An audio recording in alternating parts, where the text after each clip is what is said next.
The victories don't come as often as you think in animal rights, so pardon the elation. PETA and the people of Texas have stopped a multi-billion-dollar company from building the largest monkey-holding facility in the Western Hemisphere. It's a big deal, and it potentially saves tens of thousands of monkeys from the cruel fate of animal experimentation. How the plan to build a monkey prison was killed. Next on the PETA Podcast.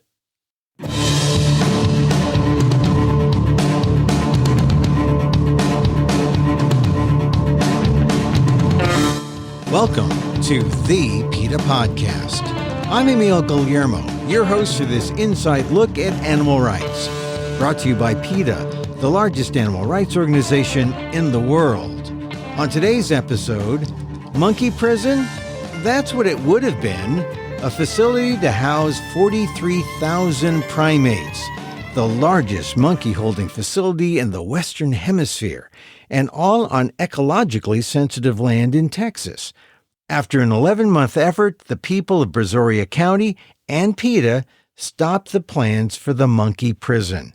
Charles River, the largest importer of monkeys used in lab experiments, is now selling all 539 acres of Columbia bottomlands in Brazoria County. The land and the monkeys are safe. Here's PETA primate scientist Dr. Lisa Jones Engel to talk about how PETA and the people beat the multi-million-dollar vivisector Charles River on the PETA Podcast with Emil Guillermo. Lisa Jones Engel, thank you for being once again here on the PETA Podcast. I am always happy to speak with you, Emil, and I'm particularly happy today. Yeah, you know, the funny thing is we seem to have you on a lot, and that's because you're engaged in some of the most important things that PETA does, and here we have a victory, which is really seldom in animal rights, that you can say, hey, here's a clear victory.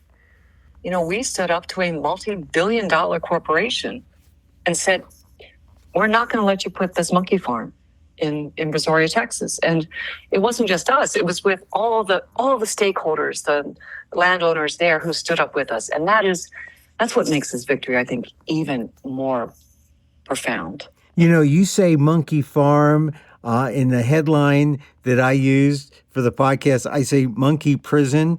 There really isn't that much difference, is there? Well, you know what? Actually, I think me saying monkey farm, I'm in the wrong there because, you know, farm implies some level of care. I mean, we have this kind of idyllic notion of a farm in some cases. Not factory farming, but just farm. And what Charles River was proposing, no, there's nothing idyllic about that. There's nothing kind, there's nothing generous, there's no animal welfare. It would just have been tens of thousands of monkeys pulled out of Asia or Africa and stuck in stainless steel and concrete cages in this Columbia bottomlands. So let's go back to the beginning. How did you hear about the plans for this, let's call it a monkey facility in Brazoria County in the part of Texas? So begin by describing where Brazoria County is and how you heard about the plans for this facility. So Brazoria County is about 30 miles south of Houston in Texas. It's also probably 20 or 30 miles from the Gulf of Mexico. The Columbia bottomlands are an extraordinary ecosystem. They're really marked by these magnificently huge trees that have these kind of spiderly like leg roots that grow out.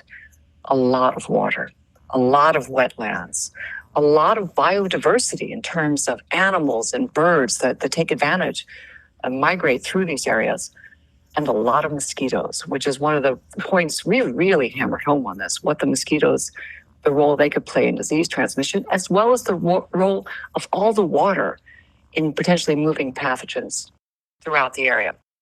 But how did we find out about this? Because Charles River didn't send us an FYI on this. Right. Yeah. We got a call into the PETA hotline. And it was from Jason Roberts, who was one of the landowners whose property was abutted right against this. Jason he had heard Charles River had approached him and some of the other landowners there. They'd come down and said, hey, we're going to put this monkey farm here. It's going to be great. We'll only go in and out at night. No problems. We'll be good neighbors. And Jason and Dr. Stern, they knew this was not right. But Jason went to, folks in Brazoria County, went to, officials in Brazoria County and said, I don't like this. And they were like, well, there's nothing we can do about it. And so Jason called us. And so that was the beginning. Tell me, what would this place, what would it have looked like if they actually did build it? How would it have affected the land there, Jason, and what would have happened to the monkeys? Charles River had put on paper, actually, it wasn't even Charles River. They forgot to mention Charles River used a shell company to buy this land. It wasn't until we actually did some digging after Jason contacted us that we realized, oh, this is Charles River. You're up against the big boys on this one. Charles River, on paper, 2 county officials had stated that they wanted to put in there more than 42,000 imported monkeys in this facility. It would have been massive. The land they bought was about 530 acres. It was only like a tiny, a fairly small part of that was even dry because there was so much wetland and so much water on this property. But they were proposing, concrete cages, wire kind of mesh around them. And they were just going to bring in monkeys and more monkeys and more monkeys. And this would have been the consequences for the environment, for those Columbia bottomlands, devastating. You don't build on wetlands. Everyone knows you don't build on wetlands. Perfect vehicle for pathogens that are shed by, in this case, it would have been monkeys, to just flow into them and then flow directly into the San Bernard River. This was a disaster waiting to happen. And so what happens, Lisa, now that there is no facility? How many monkey lives do you think were saved? Let's go with that first. How many monkeys do you think have been saved from the kind of cruelty and that kind of existence that would have been there at the facility? Charles River had proposed the largest ever monkey facility outside of Asia. So at capacity, it would have been 42,000 monkeys at a time. And it's not like 42, those would have been the same 42,000. Monkeys would have been coming. They would have been grabbing monkeys from Asia and Africa, bringing them in here, rushing them around a few times and sending them out to their facilities. Easily 500,000, 1 million monkeys, because this facility would have been in place for decades. The handful of facilities that we do still see here in the U.S. had been around for 20 years. And so it is not an exaggeration to say that we just saved 1 million monkey lives. Well, it's hard to imagine, but if you have a facility that keeps on in this cycle, the number is very easily reachable, especially if they're not going to stop animal experimentation in the United States. They don't want to stop animal experimentation. They want to keep bringing monkeys in. They know that they can never, ever, ever successfully breed monkeys here in the U.S. in the numbers that they consume. So this would have just been, it would have been like the Asian monkey pipeline would have been pouring into Brazoria, Texas, but it's not going to happen now. And these would have been monkeys from Asia breeding here, so they would be American monkeys. Would that have made a difference at all? They wouldn't have successfully bred here. This is something that I think we're actually seeing Charles River beginning to understand. The industry has always relied on imported monkeys from Asia or from Mauritius because trying to breed a monkey, a primate in captivity, just doesn't work. And so what they've always done is just go to Asia, grab them from there, grab them from the wild, grab them from these fetid facilities there, and just bring them in. Would they have been American monkeys? No. And you know what? You wouldn't be able to even know really what kind of monkeys they are because the paperwork that they would have come in on would have likely been falsified. by stopping it. What was the telltale sign? What was the thing that you think that ended the plans? Was it the fight by the locals? Was it Charles River coming to some conclusion that they couldn't beat the locals?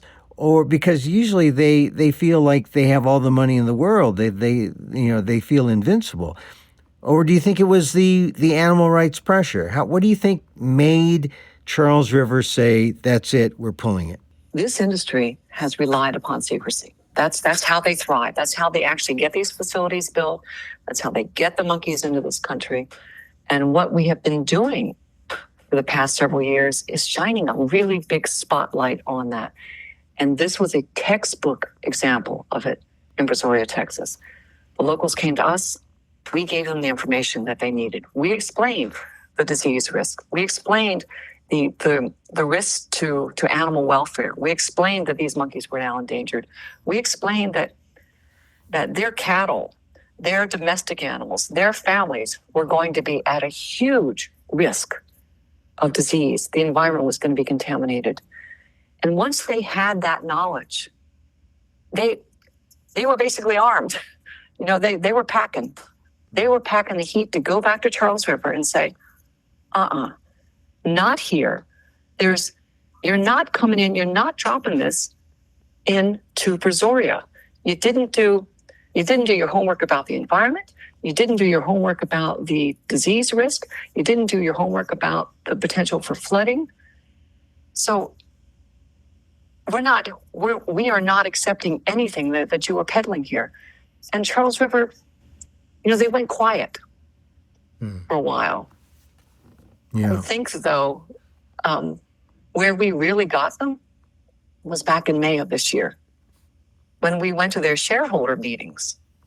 And we had already put in a shareholder resolution, but, I was actually able to go and stand in the room with them and ask, what exactly are your intentions here? Are you going to stock this facility with diseased monkeys? Are you going to recognize that you really messed up and acknowledge that, put this land, drop this plan, and really kind of, start embracing what you say you're doing, which is to move towards non-animal methods. So, Lisa, you were at the shareholder meeting in person? I was. What was that like? How did you feel? I felt profoundly empowered because, again, we're coming to the table with the data in hand. Mm-hmm. We're able to walk in and say, hey, here are the infectious agents that these animals are coming in with. Here are the deadly pathogens that are exiting quarantine with these animals and going out to the communities. Here is the International Union for the Conservation of Nature saying that these animals are endangered and that your industry has a role in pushing them towards extinction. And when you present just the facts, Emil, to the shareholders in the room, there's you can't keep waving your hands and saying, oh, we have to have monkeys. Oh, we're all going to die without them. No, the greater risk was that Charles River was going to trigger the next pandemic with this proposed facility, and they would ever do anything meaningful. And then this facility would ever lead to anything meaningful for human health. So at some point we just have to, they pulled the plans, they canceled it, but at some point, the logic, the humanity, the care, they were just struck by the craziness of this plan, or was it a numbers game? They just figured, we can't make money there, we'll go elsewhere. For some reason, Charles River hasn't invited me to sit with them and understand the logic of their decision on this one. But my best guess is it's a combination of all of that. The locals did something extraordinary in Brazoria. They passed resolution after resolution in Brazoria County and the neighboring counties saying, we do not want you here. But really, Emil, they were able to get those resolutions before the officials and passed because PETA came in and gave them the information that they could then take to their officials.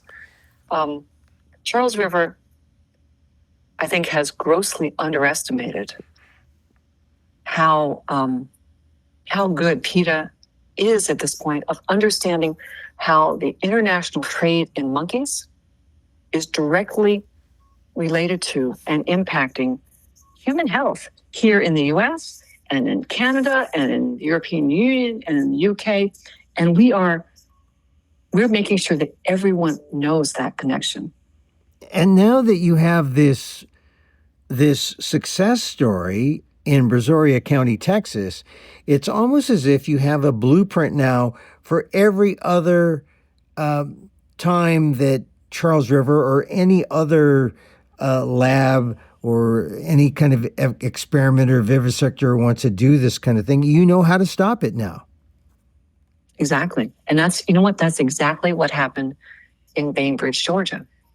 They heard about what we were doing in Brazoria. So let me just give you the timeline a little bit. September of 2023, the Brazoria residents reach out to us, and we start pumping information into their hands about the risks. The world saw what we did in Brazoria. They saw that we came in, we were providing information. So when Safer Human Medicines decided to go into Bainbridge, Georgia, through the back door, closed door meetings, the residents in Bainbridge reached out to us. And you're right, we actually had the playbook at that point. We knew exactly what we needed to do. We knew the letters that had to get out. We knew the information that needed to go to officials. We knew the kind of the signage, the billboards that had to be placed. And by doing that and reacting so quickly, we basically empowered that community to stand up against Safer Human Medicine, who, frankly, they were farther ahead of us than we had realized at that point. They had already managed to get, a lot of this through. But now the residents there, they are so energized by what they saw happening in Brazoria. They know now that with PETA's help, they can take on these giant billion-dollar companies and say, no, and here is why. Because you are a risk, because you have untold number of animal welfare violations, because you are hurting ecosystems around the world. Giving them that knowledge and seeing it work in Brazoria, Bainbridge is just, they are ignited. And that's the next area that someone has tried to do some kind of facility that aids in animal experimentation, and you've shown a way that it can be stopped. And likely, you think Bainbridge will not go forward, or do you think there's still more of a fight there? The exact same issues that were present in Brazoria, Texas, as far as disease risk, contaminating the environment, contaminating the local river, exists in Bainbridge. Mm-hmm. And so this can't go forward. And it's actually, the Safer Human Medicine, which is the company that's trying to push it forward, a company that's headed by former, executives at Charles River and at Vigo, they desperately want it to go forward, but it's not going to happen because it doesn't add up. The numbers don't add up. The risk is too great for everyone involved. And I think that what we will see very soon is, Safer Human Medicine is going to be like, all right, fine. And I think the really key point also, Emil, is that we see companies like Charles River investing huge amounts of money now in non-animal methods. The era of the monkey model is, we are coming to an end of that. That's an end of our interview, I think. There we go. But it's significant. It really sounds like we've reached that tipping point where, the only answer that makes sense for Charles River is, and other vivisectors, is non-animal experimentation. Exactly. And because, Charles River is about money. It's about the bottom line.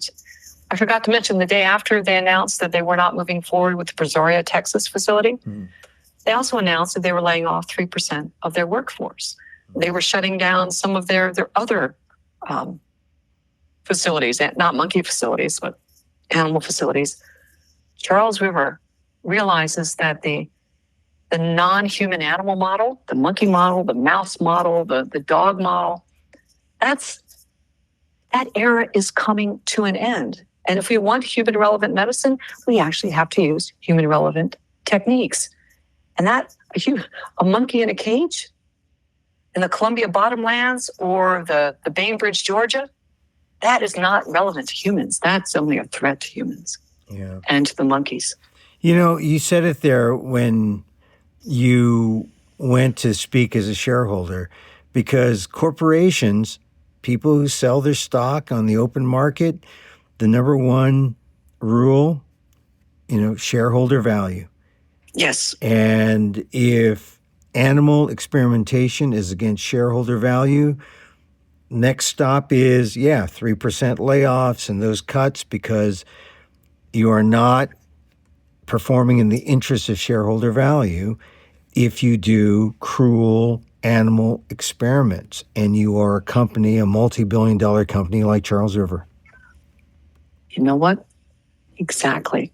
And I think the fact that we see the SEC, the Security and Exchange Commission, continuing its investigation into Charles River because of its practices is a reflection of shareholders know that something's wrong here.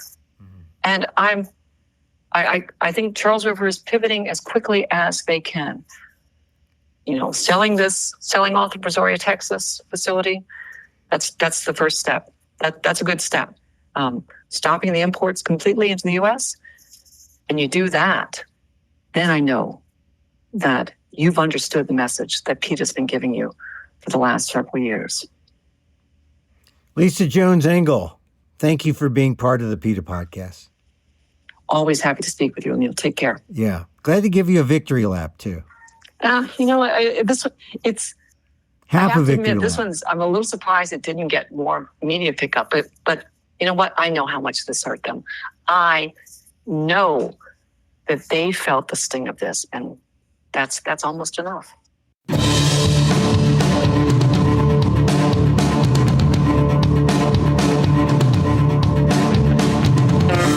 Dr. Lisa Jones Engel, PETA primate scientist, on how PETA stopped the monkey prison set for construction in South Texas. It was a victory for PETA and the people and for the monkeys. For more, go to PETA.org.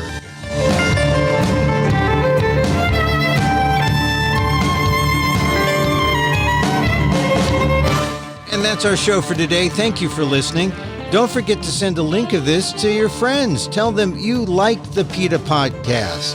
Yeah, you do. You like the PETA Podcast. Contact us at PETA.org. You can find me on Twitter. X. Yeah, call it X. At emilamok, EMILAMOK. Or see my vlog at amok.com. Or see my work at ALDEF, the Asian American Legal Defense and Education Fund. That's ALDEF, AALDEF.org/blog. Or see it on Substack, Emil Guillermo or emilamok's newsletter. Get this podcast on YouTube at emilamok1.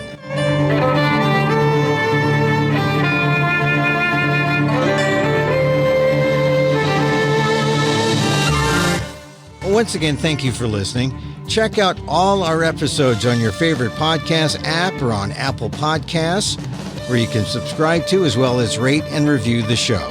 It helps get the word out about the issues you care about. Our music is provided by Carbon Works. Check them out on YouTube. And join us again next time for more insight into animal rights and the fight for a cruelty-free world on the PETA Podcast. I'm Emil Guillermo.